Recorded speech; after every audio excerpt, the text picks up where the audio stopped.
Hey, everybody. Welcome back to the channel. I'm Chris Petracchi. Or if you're new here, don't forget to like and subscribe and click the notifications. That's me. And just to help that algorithm, right? So YouTube can push it out there. That really helps the channel. And I'm so glad to be back. I was on vacation last week in Florida. What a beautiful state. I saw the beach with powder fine sand, white. So that was beautiful. I got to go down the bayou, the river, in a canoe and dumped it. I turned over that that thing. Ooh, and that wasn't fun. But it sure was exciting. And I'm just getting myself situated here with the technology. So we are all here. Welcome. Wanted to start off by saying thanks for everybody that submitted artwork for critique. Just a little heads up, I'm probably not going to get to all the submissions. That might go without saying because there's only like an hour. So I'll get to what I can, and if I don't get to you, then just resubmit for next time. Also, if you submit, just follow the guidelines, if you would. Just put your art and your reference, if you have one, side by side, and make sure they're the same size, okay, so that it's easier for me to judge your work better that way. So, in other words, don't have a small photo with a big piece of art or vice versa. Try to make them side by side, similar in size, and put your name on it so I know who it is. All right. So I think we're doing okay here. Yes, We got some people here. Mamika's back. Mamika, 5 in the morning. You're so dedicated over in Greece. Oh my God. If I could speak Kyrie eleison. Kyrie eleison. I think that's some Greek right there. So good to see you, Mamika. Nick is here. Yes, he's in my backyard in California. And Mr. Aras Amin, great to see you too. That's awesome. So we got a nice little critique / show for you here. I'm going to start out. Lorenzo's here. Lorenzo, where are you from? And Millie Studios here, but it looks like, where are you from, Millie? Because you have some Chinese writing next to your name, so that's intriguing. I'd like to know. You're welcome, Mimika. And I've got to open something. See, just before I was to go live, I had to shut everything down. My computer was acting very strange and slow. And so you can imagine that caused a bit of chaos. I'm going to try and just grab my notes here real quick, and then we can get into this.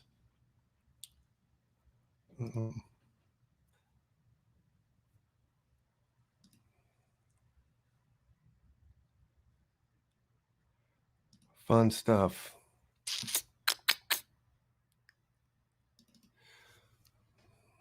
All right. So let's talk a little bit up top before we jump into the critiques, that how to maximize your time. Okay, so we're just gonna jump over here and talk about that, because I think it's really important that we understand time is a precious commodity. It's something you can't get back, right? It's gone once it's under the bridge. So let's surmise that our time here is valuable. We're valuable people, and we want to make the most out of every waking hour. Okay, so we're going to talk about how to study, kind of. And I want to start out with Ben Franklin, because as a kid, Ben Franklin had no special talent. He had no special aptitude for anything. And but by the time he grew up into a man, he became America's most respected statesman, a most famous inventor. He was a prolific author and entrepreneur. So how did he do that? What happened between his childhood and becoming a man that allowed him to do that? Well, he had kind of a practice, and we'll call it the 5-hour rule. And that was his strategy. And he dedicated 1 hour per day for 5 days a week. Okay, that's the 5-hour rule. He dedicated that for deliberate learning. And that was 1 hour a day every weekday. So what did that look like for him? So for example, he would do things like, he would wake up early to read and write. Okay. He would set personal goals. He'd create clubs for like-minded people and also to help others learn. He turned ideas into experiments, right? We all might remember the story of him with the lightning, right? And he had a key that he attached to a kite, and there was an experiment with lightning being attracted to metal. I'm sure he had more inventions than that and experiments, but he was famous for that. And then he had morning and evening reflection, right? Maybe he would write in his journal, right? Reflect on his actions. Maybe he would pray, something like that. So he had that kind of reflection meditation. And so, so even though it's true that he did accomplish a little bit less when he took an hour each day, but it was basically still the best investment of his time in the long run, right? So basically the simple idea, right? Let's just, simple idea to this is that people who make the most progress are the ones who are both consistent and deliberate learners. So the key here is consistency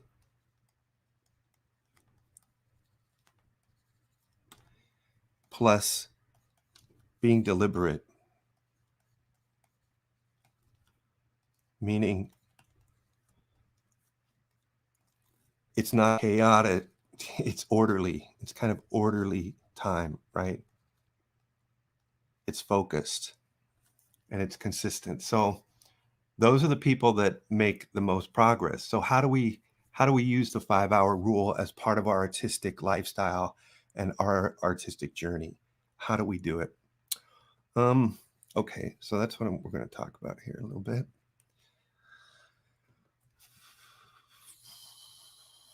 In order to be creative, okay, John Cleese, he was a famous comedian from Monty Python. He said that in order for him to create, he needed both an oasis of time and an oasis of space.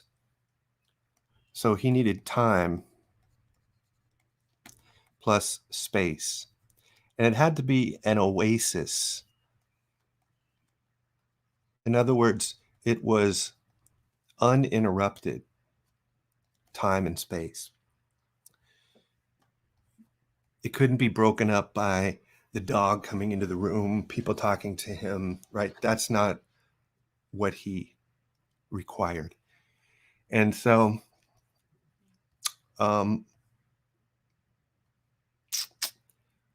so how much time do you need, right? Well, I'm suggesting here 1 hour of time at least, right?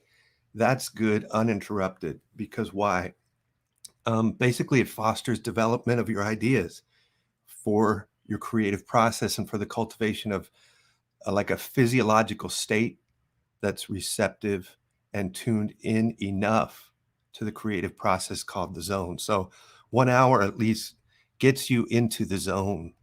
I'm sure you've heard that. A lot of athletes, tennis players, fighters, um, dancers, painters, right? They get into the zone. That's that sort of Zen physiological mind body state where everything is, I don't know how you say it, falls away. Let's say you lose track of time, you lose track of self, and you're floating, right? Michael Jordan talked about being in the zone. Okay. um, you've probably been in the zone. You can get in the zone if you jog, right? You get that runner's high. And so it's kind of a state that tunes you into the creative process, and that kind of allows you this space, right, where you get into the zone. What does it allow you to do? It allows you to plan your learning, right? You don't want it to be chaotic. You don't want it to be a waste of time. You want it to be kind of planned out. So, you could have like a little journal or piece of paper where you write down what you're going to accomplish, what it is that you kind of want to do, right? 1, 2, 3, 4 bullet points, whatever. That's hard for me to do, right? Putting something on a calendar, writing a list, that's not my thing, right? Making appointments, putting them on a calendar, it means commitment. So I've had to work on that a lot. And I've gotten better, and it actually, as much as I resisted that as an artist, it's very good business practice, right? Because the business side doesn't want any rules, doesn't want any boundaries. It just wants to do what it wants to do all the time. Fortunately, that doesn't get your course launched. It doesn't get your business done. And so I've had to work on some of this kind of stuff, the planning stuff. And then that kind of guards against wasting time and just dreaming the whole time. So number 2 is you want to like deliberately practice. So what do we mean by that? For example, you could practice the skull. Let's say you wanted to practice structure. So you practice drawing the skull from the front, side, 3/4, back, and maybe you break it down and you draw the jaw, and you draw the zygomatic arch and other features, right? The cranium, all that stuff, until you get familiar with this thing. That helps your structure. So another thing is, then once you do that, then you get some honest feedback from your peers, right? Or somebody that you hire, or someone that knows how to give you a critique. But even untrained artists, they know what looks right, and they can tell you something, right? So if you can't find other artists or people of your ilk, just use, your friend or your spouse or whatever, and that's good too. But the point is just to seek outside input. So number 3 is ruminate. Ooh, that's not such a great word, right? It has kind of bad connotations, right? But in this situation, you can take time to consider what took place in your study session, right? So here, right, what came out of that? And you can assimilate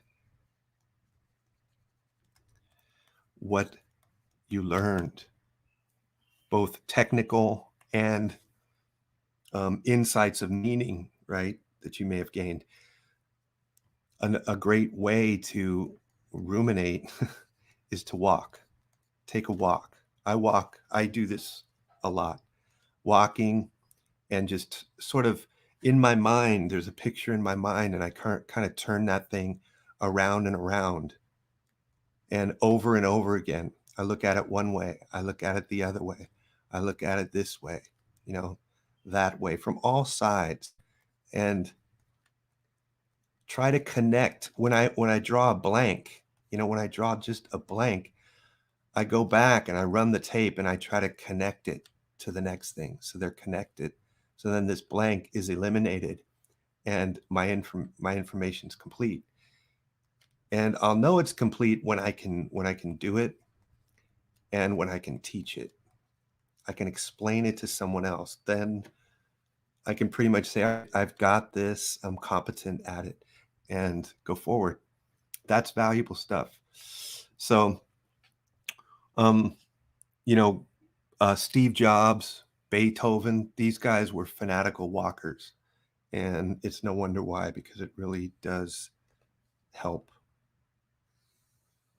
And so talk to yourself, think about the things that are interesting to you, and kind of, go away from the reference, go away from the photo, and then kind of do it in your mind.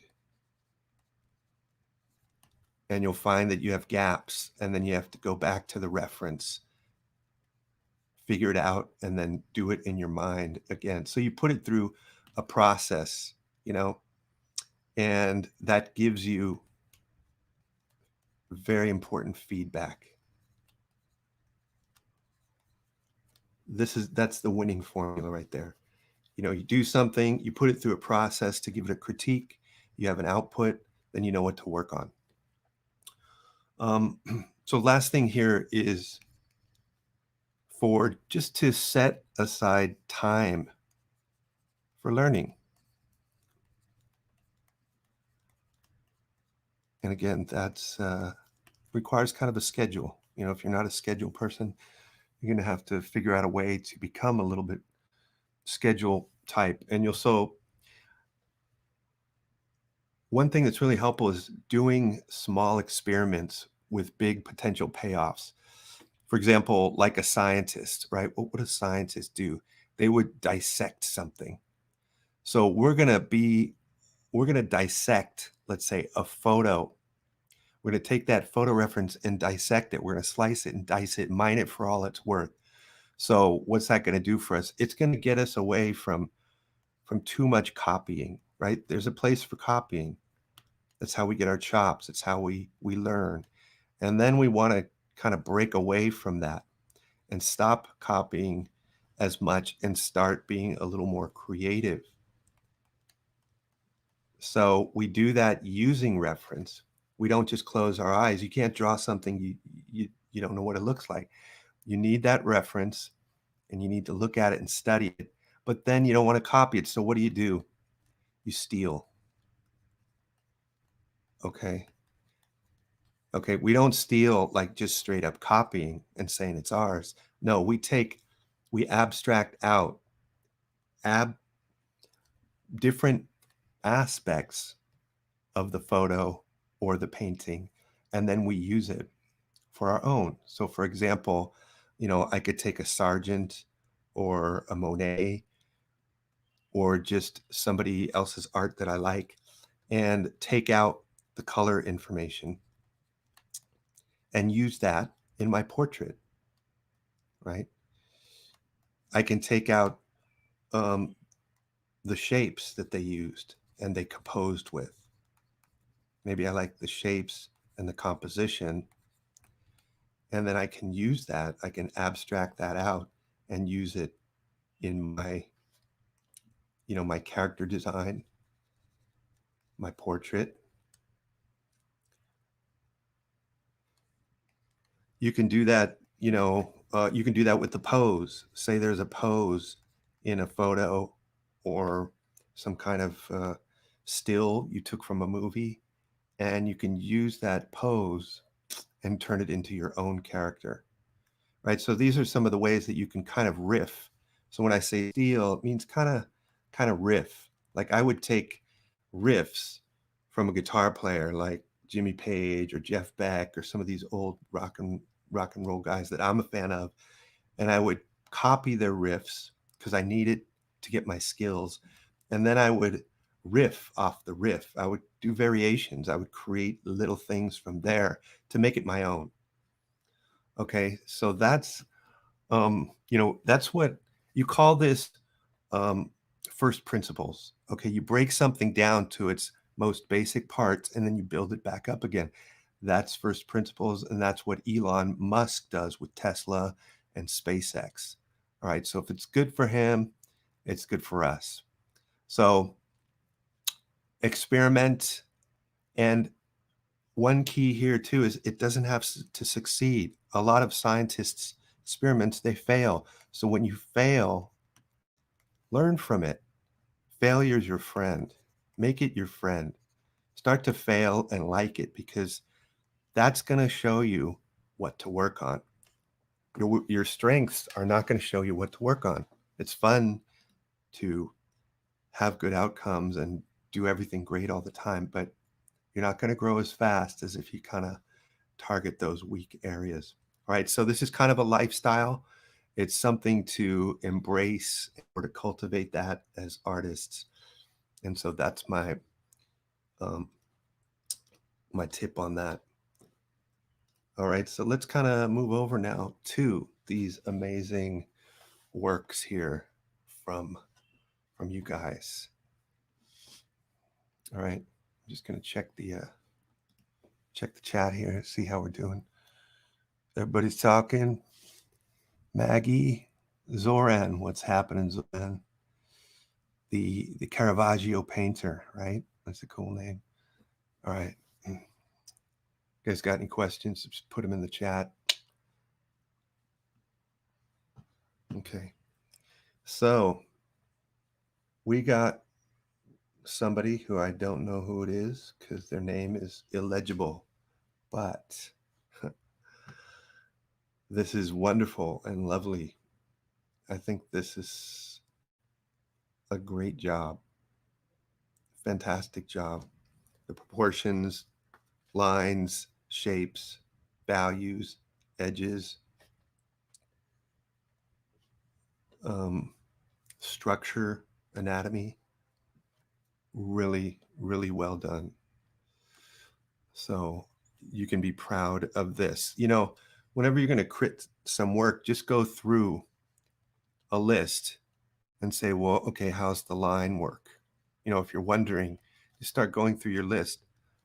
How's the shapes, right? Because lines together, closed off, make shapes. Then the next is values.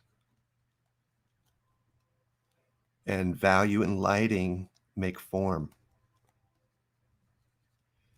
And then you can go into texture, detail,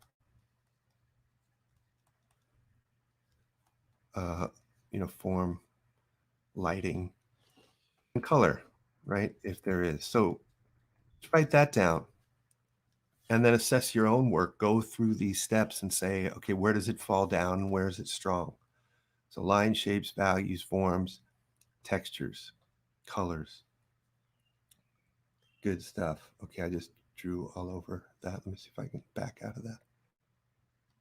Okay, good. I need to be on a new layer here. So,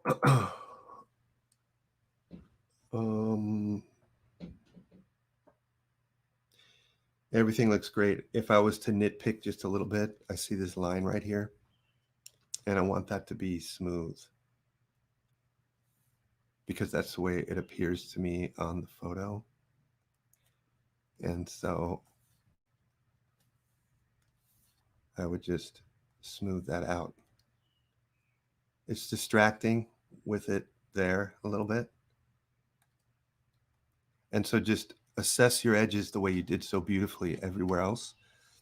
And then slightly the value there on this reflected light, it seems a little, the difference between this area here on the cheek and just below it on the jaw as it rolls away and under. It's catching light bouncing off their shoulder and chest. So that's the bounce light, but it's not as loud as that, especially here. So you just want to quiet that down just a little bit, right? Because you don't want it to be the same value.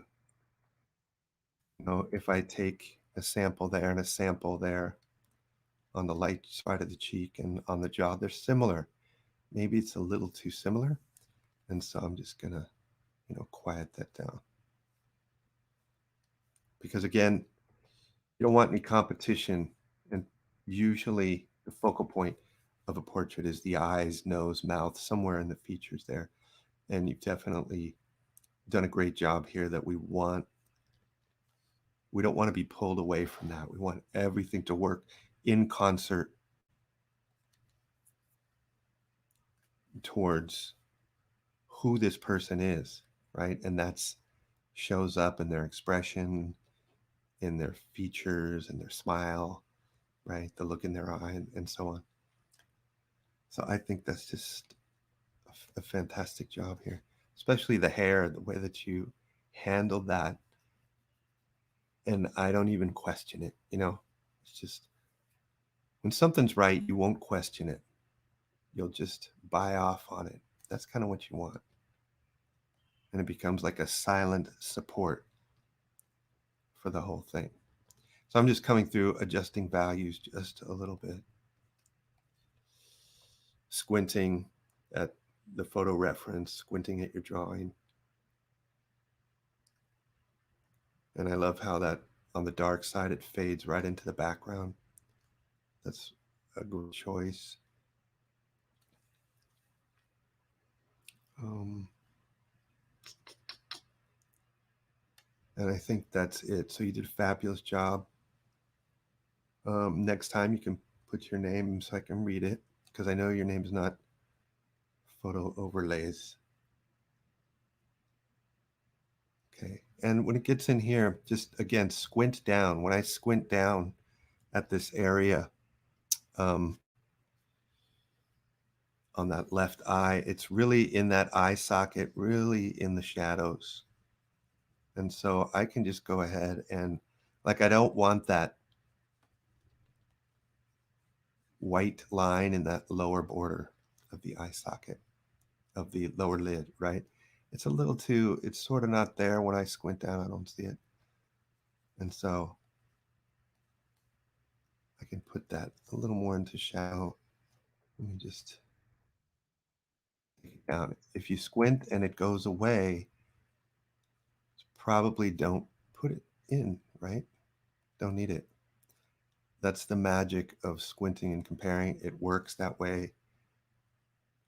I don't know exactly why. I guess it's how the human eye sees. Here's a tip. Don't try and copy a photo. When you try and copy the photo, you stiffen up, right? And things get real too stiff too quick, and you lose the gesture, you lose the big picture. And so what I want to suggest is that you just try to draw the overall big impression.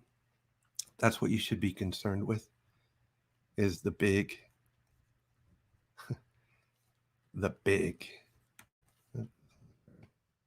impression, right? The overall average dark, average light, average tilt, big impression, not the details. So that seems to work better, right? So try not to copy the photo, but think about the big impression, think about the big form modeling, medium form modeling, and the tertiary forms and details. Okay. Make sure you get the light direction right, and some of the proportions, and a good block in. And eventually, with enough time, right, you'll get there. You'll get to a nice finished rendering as a part of a careful block in each stage, right, from the big and general to the specific. So try that. And that was just in general for everybody. Obviously, you did a great job here. Let's move on here. Carolyn K. Okay. Hi, Carolyn. Next time, try to make, please make your image and the photo the same size. All right, so I think this looks cool. I think, what is this? Like a new pastel or a Conti stick with charcoal, right?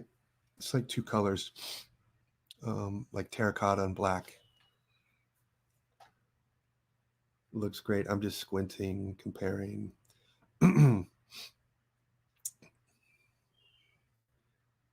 Checking out everything.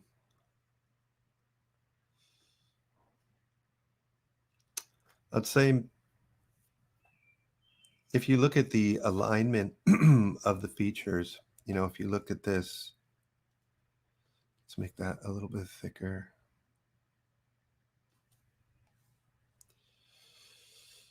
Right? You look at the eyes and you kind of move it over and check it, right? So you've got your left eye a little bit lower than the right eye, and I think that's not the case in the reference. And then you've got the two nostrils, right? And there's going to be a little bit of perspective going to a vanishing point, so that's going to be that. And then yours kind of tends to flatten out a little bit. And then the mouth, right? A little bit more perspective. And then yours is a little more horizontal. So when you lose that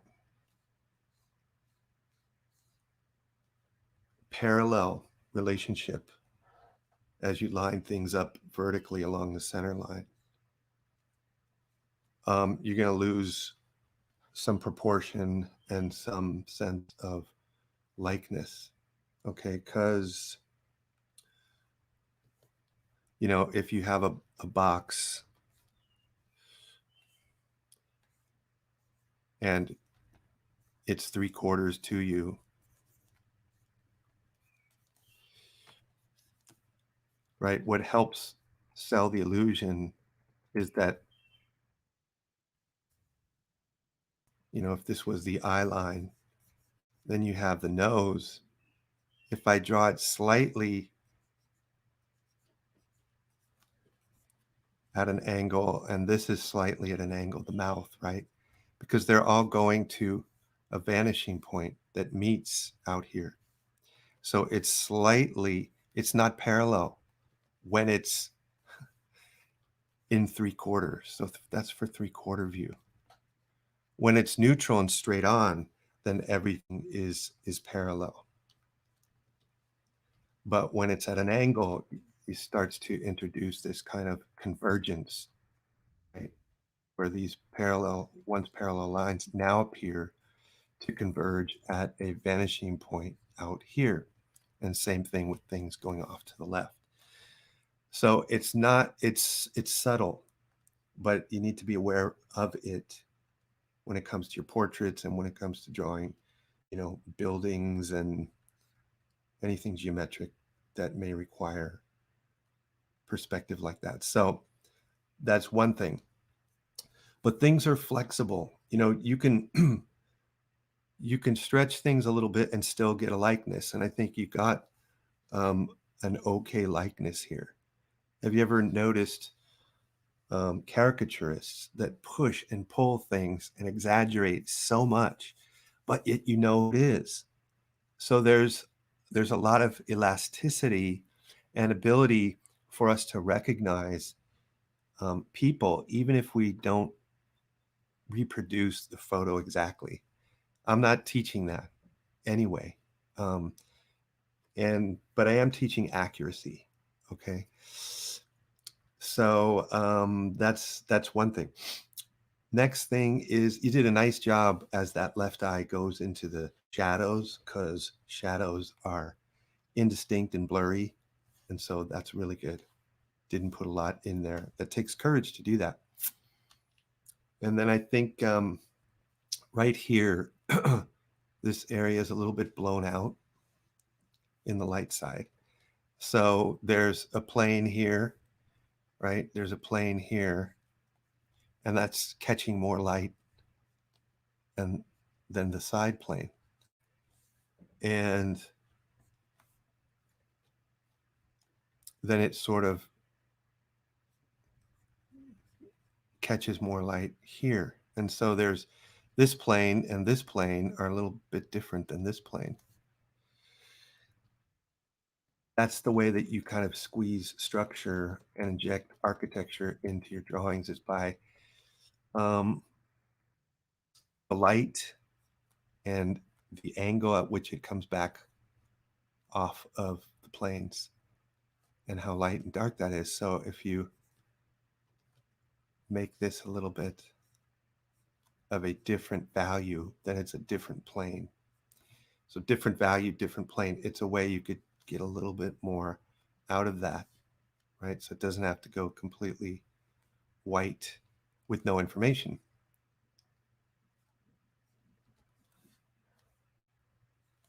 Just so maybe something like that could help a little bit, right? Very subtle.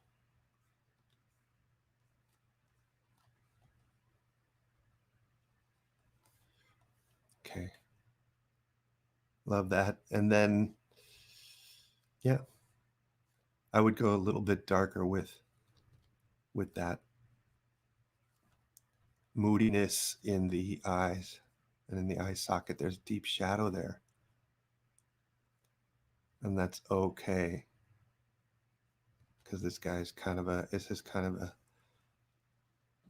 split lighting, right? Half of his face is light, half of it's dark. Psychologically, that is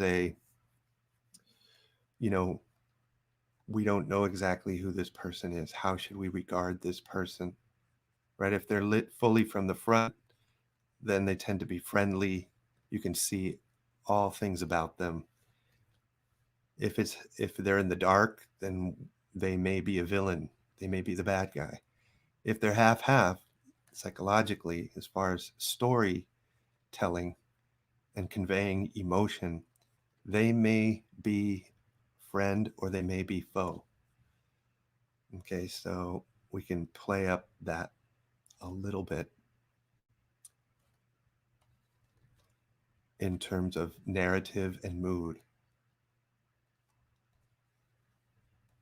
And if you can go ahead and put in some sense of emotion, some kind of mood, some kind of narrative, then your drawing is going to be more interesting. People are going to tend to stay there a little bit longer, right?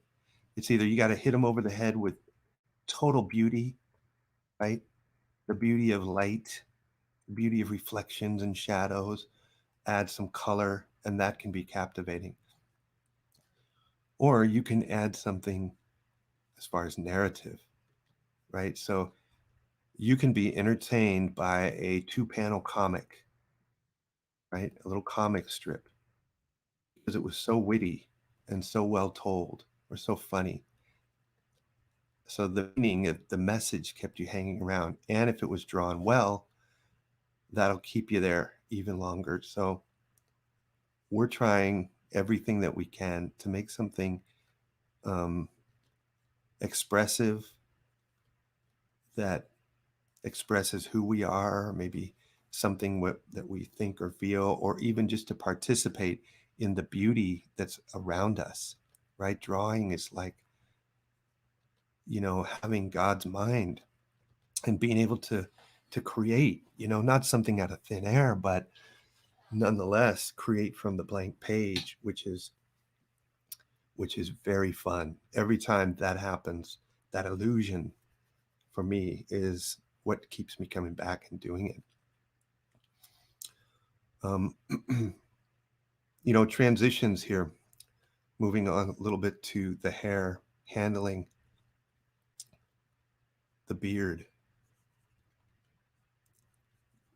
There's a transition from skin to these little light hairs, then to the darker, obvious hairs. So it could be a slight more gradation there. Here too, by the temple. Make that the area where you put some detail. Transition from a thing of one kind or material to another. So hair to skin, grass to rocks, rocks to dirt, sand to ocean, right? Where those things meet, that's where you can put details. Okay. All right. So this is a nice, very nice job.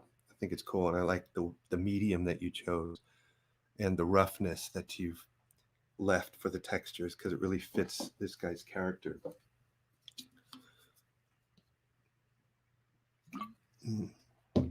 Getting a little water there. Okay, let's move on. Great job, Carolyn.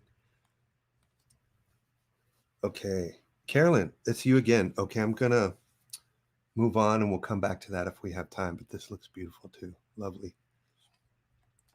All right, Jimi Hendrix. Yeah, talking about guitar players earlier. Jimi, a revolutionary guitar player, one of my favorite guitar players. An amazing improviser, feeler, emoter, right? Emotion came out of his guitar, out of that sound, his songs. And he was a technical master as well. He did things that people never saw before, heard before. And he did it with style, he did it with feeling, right? And so this is awesome. And this is Denise. I'm not sure how to say if it's Dennis or Denise. I'm so sorry. So forgive me for that. But let's talk about this drawing here. I want to say adjusting the value. Okay. When I squint down, and you might agree with me, that I don't see anything. I mean, when I open my eyes, I see some kind of smoke distortion here, right? But when I squint down, it kind of really goes away. And I want you to push your value range. I want you to take some chances because this hat is black, right? It is as black as it can get on the color on the cube there. So you're going to want to maybe take some chances in here, right? Because contrast is the spice of life. Got something in my throat. Contrast is where the poetry is. It's where the action is. You wouldn't go to a movie that's just all peaceful scenes of fog, right? Misty fog. As beautiful as that is, you wouldn't pay money to sit there for an hour and a half or two. You might if the world was particularly stressful and you needed a place to hide, sure. But in general, for movies, books, you need the fog against, the sunny heat of a clear day, of a colorful, clear day, contrasting with a day that is gray and foggy, easily indistinct shapes and edges.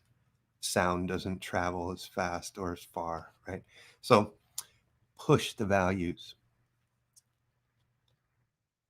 Right? I mean, I could go super black on that hat, but I wouldn't go super black because that would use up all my black accents. I'd use those dark accents in the area that I wanted you to notice, right? In the eyes, somewhere in the features, right? And I'd bring those things out. So I'd save the dark accents for there, right? So I'm the art director, you're the art director, you make the choices, right? You don't have to, you're not beholden to this photo. You can get free of it a little bit, right? By using some of these observations about contrast and how it controls really how someone looks at your piece. I'm trying to think of a scene in a movie um, where that works well. You know, directors always saying, you know, who's in the shot, how long are they in the shot, and what's the next shot. You know, so there's movement, there's contrast, and you have to compose the shot to tell the story. This story's about Jimmy, so we want to see, you know, everything that makes up Jimmy, and then we want to see his face.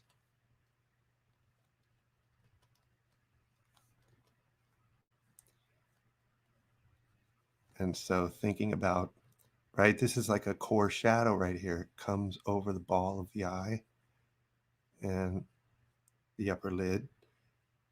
That forehead, it's a little bit of a soft transition from light as it rolls into dark. So I could put a little core shadow there. Kind of, I'm reading that as a soft core shadow.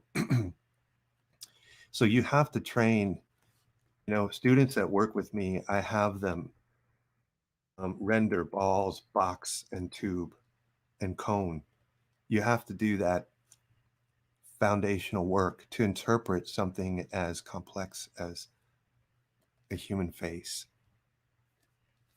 right? And then you want to put this in your portfolio so that people see it and you can get a job, you know? And so a well done portrait says a lot about your skill. And so what do you need for that? You need the foundational stuff: shapes, values, edges, line, and then applying that to forms. And then applying those simple forms to complex compound forms and turning those things into people and things, props, environments, faces.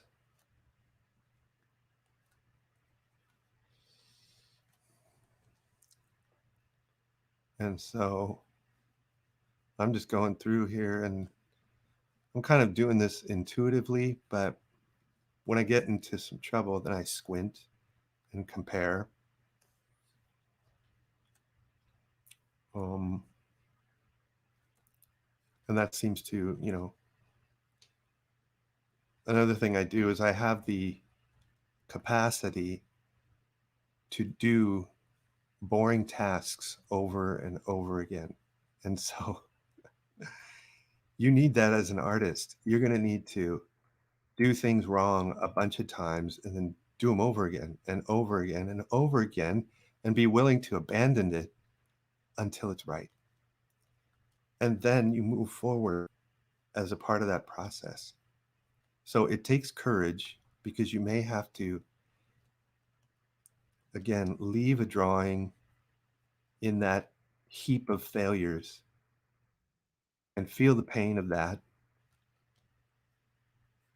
But that's going to lead you to the top of the pile. You'll be standing on top of that pile. You'll be getting the A grades in school because of all those failures. They let you stand on top, up in that place that's of success. It's really the only way to learn. So as painful as it is, it's sort of like, I like to use the term redemptive suffering. There is a good kind of suffering that leads to good, favorable outcomes, and suffering that is just you don't want to be there. It's not going anywhere good, and it's frustrating. So, my teacher told me to learn how to fail and love it, and I was like, this guy's so hyperbolic. But then, what alternative do we have, right? You can fail; it's your friend, and so you can learn to love failure as a teacher, or you can continue to, to cheat, sweep your problems underneath the carpet, away from as far away from you as you can, and then just stay where you are, stuck, repeating the same stuff. So you're going to suffer either way. How's that? You're going to suffer either way. You just get to pick the kind of suffering you want. And I suggest we're all going to, we're not perfect. We're all going to make mistakes. Let's do the redemptive suffering. How's that? You with me on that? Because you don't stay there for forever. I mean, it never goes away, but each time you gain success in an area, that's a reward unto itself. And then you go on to the next area that's weak, and, you experience that little bit of pain, but you're moving. So I'm bringing these in, to a common value that are in the dark family and stuff like that. I was going to bring this. I don't know if I can. Let me flatten this and bring it into liquefy here and see if I can just deal with, some of the proportion stuff, because his nose is a little bit small and his mouth,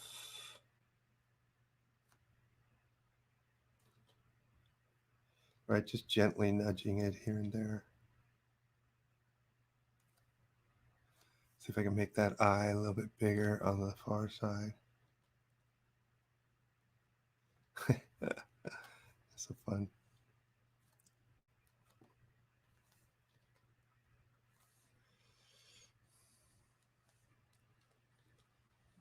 Anyway, it's sometimes this works and you can get a lot out of the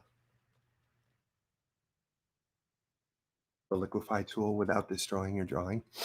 You can push things around a little bit.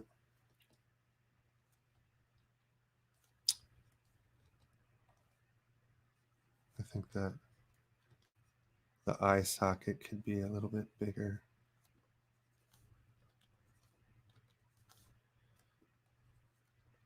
And it goes into that occlusion area just before it hits that part of the zygomatic that is turning and going back towards the ear. Right, it comes up against the eye socket right there. And then notice the deep shadow there in the mouth on that upper lip as it turns in. There's a lot of dark shadow there, and then room for teeth. That's one thing that if you leave room for teeth, there's a lot more room in there than you think.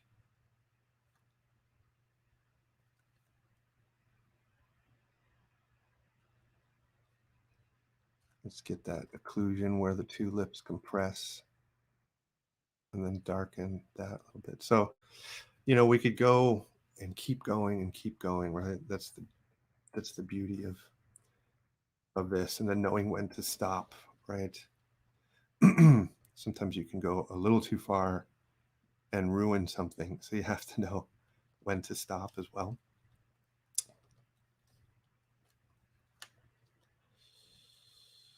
So it takes a while to bring, it's like an orchestra. You're bringing things up, pushing things back,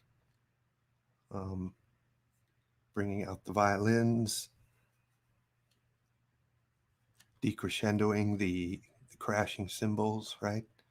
And all controlling all of those things in like a dance.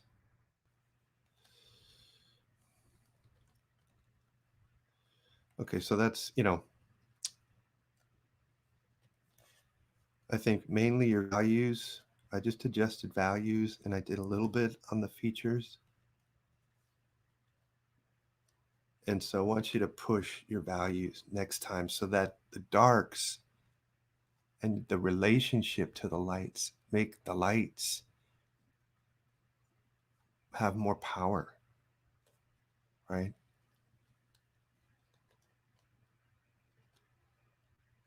I'm trying to think of something, it's because of the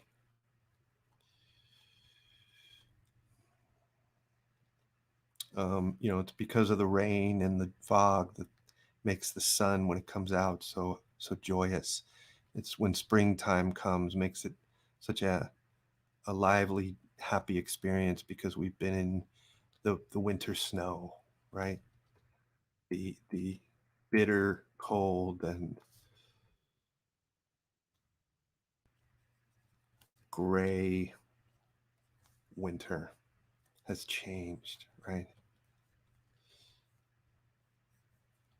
So a little push the contrast and values, maybe push some edge contrast, and then take a little bit more time to measure and don't try to copy the photo. Try to go for those big form modeling, the overall impression, um, and work on your primitive shapes. All right, cool. All right, let's move on here. Thank you, Denise. We're getting to the top of the hour. I'll do one more and then maybe call it a day. Anybody got any questions? Just let me know. You guys having a good time? How's that? I'm having a good time. So, oh, okay. Same one from Denise. You get one entry per week, guys. So let's go on. All right. So, question here: is it possible to do realistic proportion without the grid method? Thanks, Mike Villette. Hey, Mike. Yes, it's possible. Did you use the grid method? Maybe you did. Um, I don't use the grid method, so I know it's possible to do realistic proportion. I trust my eyes and my hands. That's the grid. It's an internal grid. How do you get that? Practice.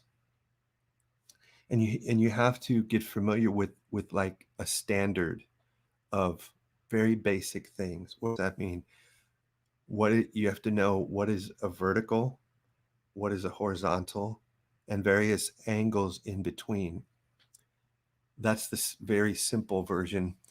The complex version is sort of an abstract grid with the Riley rhythms, or the planar grid, right? Those are just the planes, they're lines on the face that correspond to the planes of the face. Have those in your mind that are kind of floating around, that when you close your eyes, you can almost see those things. That's what I mean by it becoming familiar to you. It has to lodge in there somewhere so that you can project it out onto the paper and you can see it on the object that you're trying to draw, whether it be a photo or from life. You're comparing things to true vertical, true horizontal, and angles off of that, like a 45-degree angle. Um, and then you're just doing that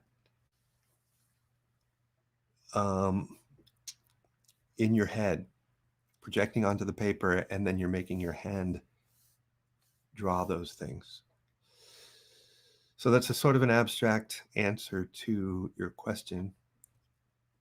The simple answer is yes, you can. This is a very nice drawing, Mike. I love the expression. You captured his expression. Maybe this is somebody you know. I don't know. I kind of feel like maybe it's somebody you know. He's got that twinkle in his eye and kind of holding back a little. Um, a modest smile, a familiar, friendly smile. And you're using charcoal on toned paper with some white for the highlights. And I noticed how you incorporated some of those geometric straights in the background, straights and horizontals and verticals, just into the portrait to suggest that he's not floating in space, right? Nowhere. He's somewhere. And that's all we need. It's just a little bit. It's just amazing how little you need to do for that to happen. And it's really fun to play with abstract shapes in the background and keep them, a little bit out of focus, but just there as a support. Great details on the collar. I like your collar better than the photo reference. Yours looks more like a scarf, which is cool. So the anatomy looks great. The proportions look great. You got a likeness of this gentleman. And things I'm bugged by is just this reflection here. There's a little bit. I want to see that his, specular highlight on his cornea there. I want to see that. And I want to see his pupil. And just toning it down just slightly. Because it wasn't a big thing. It was just a little bit. And then when I squint down and I look at this area here into his eye socket, this value here and this value here, they're kind of the same. They belong in the same value range, the same family. So I'm going to do that. I'm not going to, expend all of my energy showing lots of detail in this shadow area. Don't need to. I'll use that explanation, spend that money in the light side, right? The wrinkles, the textures that you've done so beautifully here around the lower and upper eyelid. But I'm just kind of giving it I'm pushing it slightly.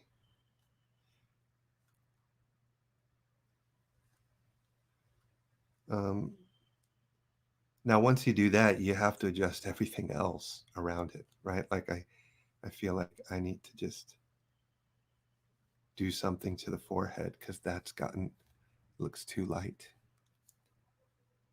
So again, it's like an orchestra. You're bringing everything up at sort of the same time. One thing is like a call and response. You need to adjust.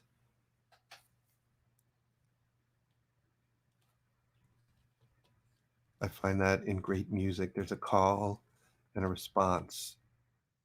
And that makes the melody like a seesaw.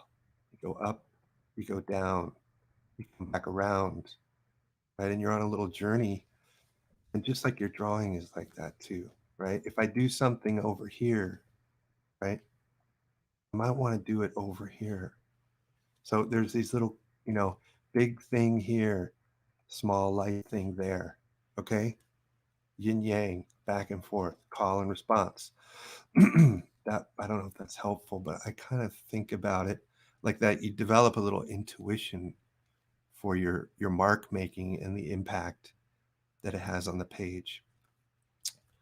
And so just pushing here a little bit.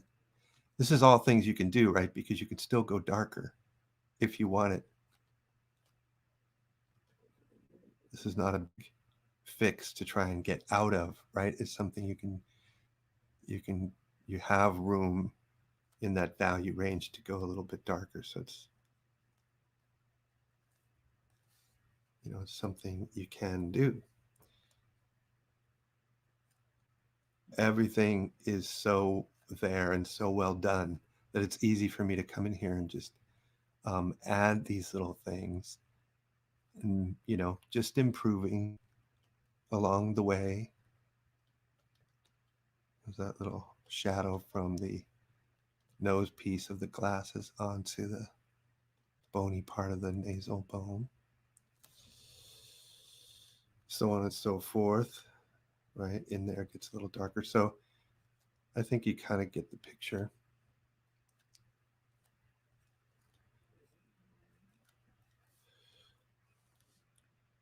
Um, if you're having trouble with the grid, find the center line and line things up vertically. Measure these distances with your fingers, with a caliper, or just with your pencil, and then transfer them over, to here.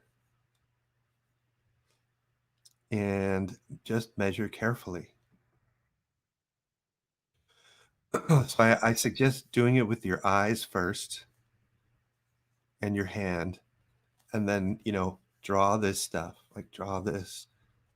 And that right there, if you don't know what this is, then go check it on the photo reference. Hold your pencil up, use your thumb, measure it, and transfer it over, right? If you have to, then you can touch.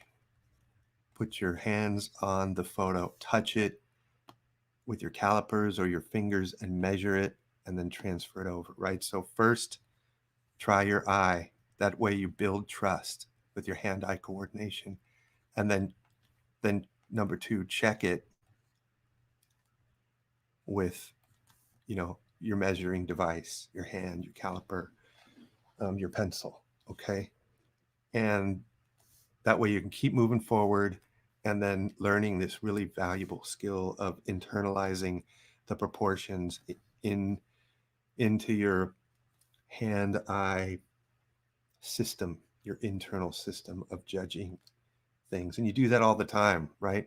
When you're driving a car, if you drive and you're on the freeway and you need to change lanes, there's a car behind you and a car ahead of you. You have to judge if that distance is big enough for your car, and you have to move into it as everybody's moving. Okay, it's sort of the same thing. You're looking up ahead, you're judging a distance, the distance of your car, and the acceleration speed to get into that position without hitting the cars, right? Or parking, same thing. So it's along those lines. So don't think you can't, do it. It takes some practice.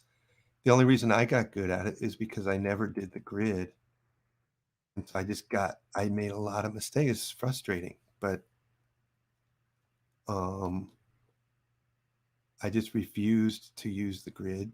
And that's how I got, maybe it was a pride thing, but that's how I got good at internalizing and trusting my hands and my eyes. It's as if my hands are eyes sometimes, and my eyes are my hands. They're one and the same. and they sync up, and you just feel the distance as you make the marks. You intuit them, and then it's like if you learn a dance, you know the steps. So when you get to the dance hall or the club or whatever, or with your partner in the living room, you just do it. You don't think. You're enjoying. So that's kind of where you want to get to, is internalize it to the point where you can use it to do the dance and enjoy it, and then build other little moves in the dance, right? I don't know. I like dancing, so it's a good metaphor. Okay, so that's, some little stuff there that might be helpful. Great job. I love it. And here we are for this is the last one here. Christy Wallace, charcoal paper newsprint, struggling to capture the angle, looking up to camera. Okay, thanks for that notes, Christy. I think it's lovely. certainly has a great expression. Absolutely gorgeous, cute. The body language, the shape language, right? The smile, the the eyes, all are on target here. And so let's just talk about um, the issue about struggling to capture the angle looking up. Well, that is a great question. I'm thinking I don't want to cover up your drawing here, so maybe I'll just expand out the canvas.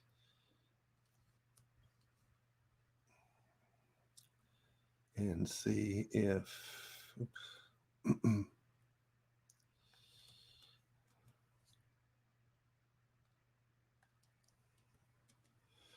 all right, so what I do and what I'd suggest you can do is to do the the la. What does that mean? It means to look, analyze the position, analyze the gesture. La L-A, L-A-A. Okay. So take a minute, 1 minute. Say, what am I looking at?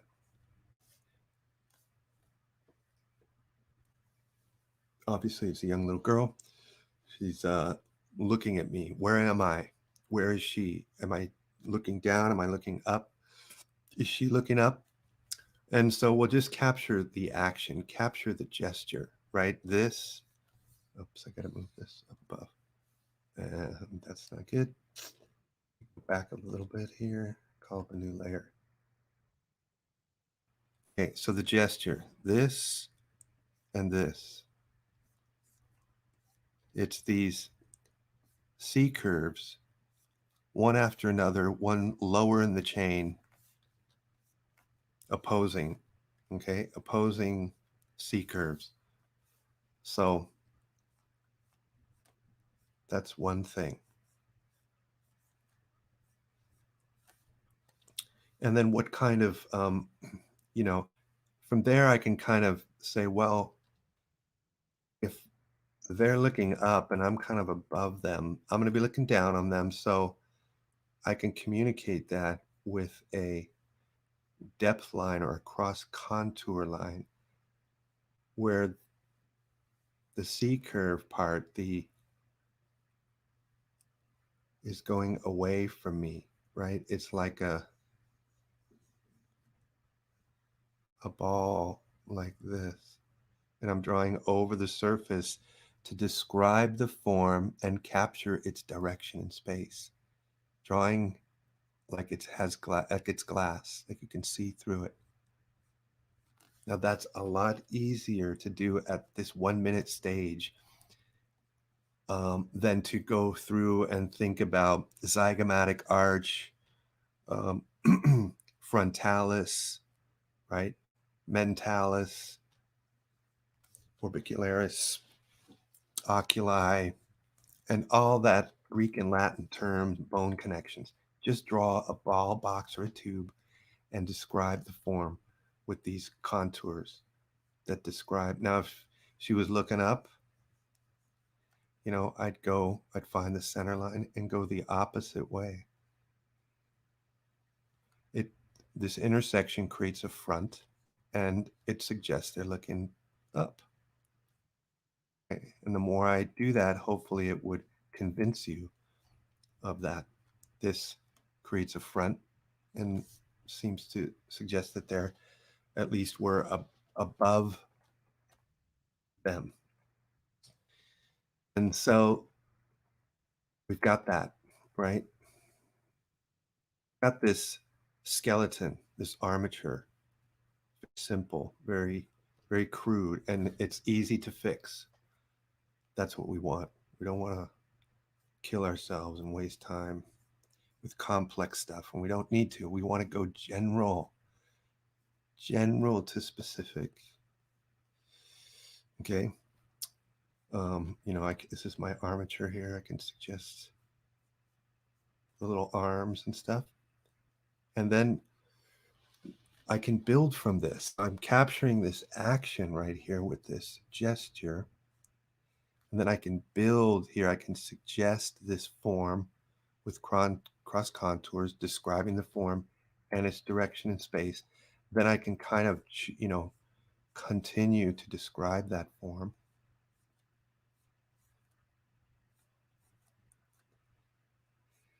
And so I've kind of got the tilt, right? That's vertical.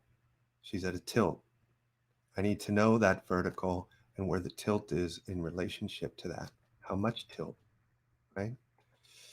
It's easier to know if you can kind of have a standard and then say, okay, I think it's this much of an angle from that.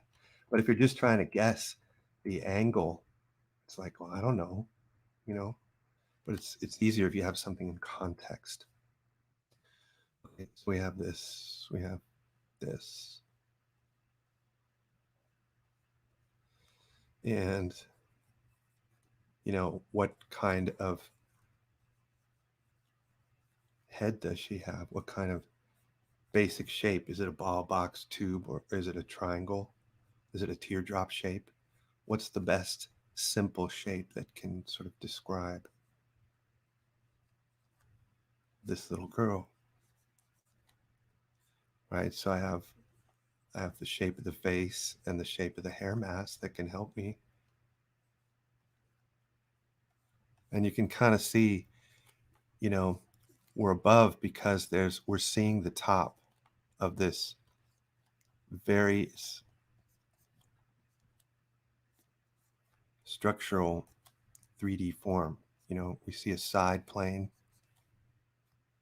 And so we have a front, a top, and a side.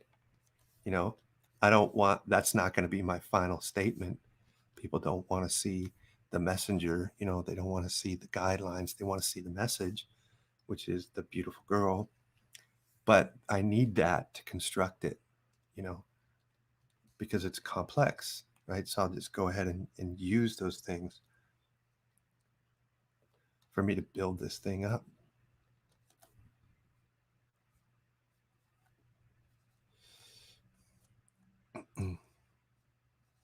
And so that's how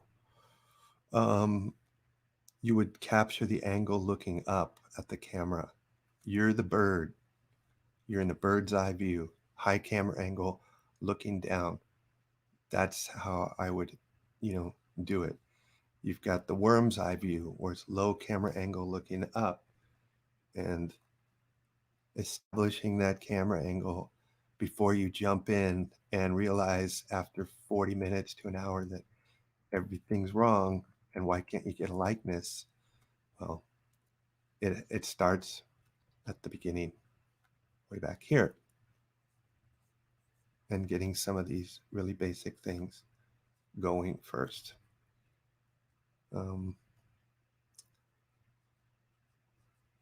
The basic angle that these eyes are situated, right? The basic thickness and length of the nose.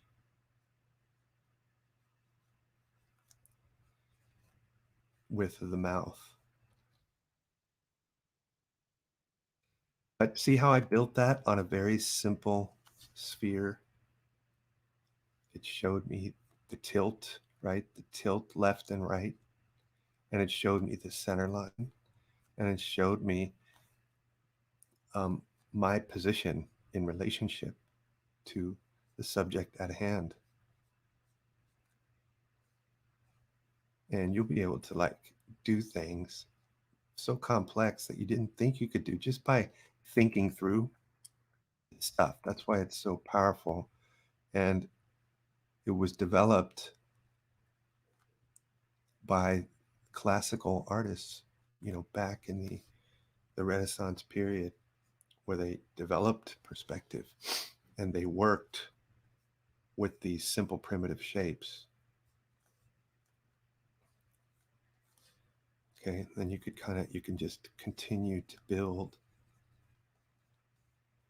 to your heart's content and just love it,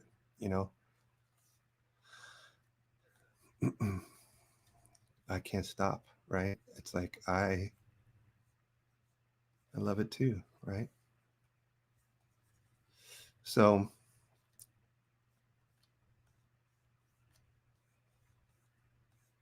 it's kind of as simple as that, you know, about, you know, the camera angle thing.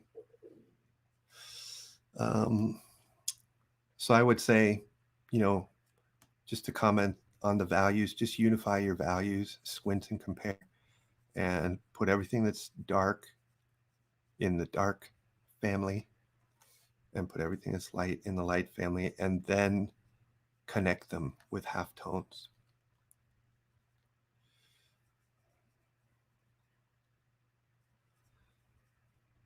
Everything step by step, one by one, you can conquer all of these things, but it just takes a little time and targeted study. You can do it. My students who study with me, they all make great progress, and we cover the basics. All right, so that's about it, everybody. So glad you came by. Thank you. Um, remember, give the video a like, comment, subscribe to the channel. That would be awesome. And join the Facebook community. In the description are links to all that. I've got links to my course there in the description box. And so great to be back. And we'll see you next week. All right, same time, same place. All right, peace out. Bye, everybody. You're welcome, Sampico. You're welcome, Lorenzo. Thanks for coming by.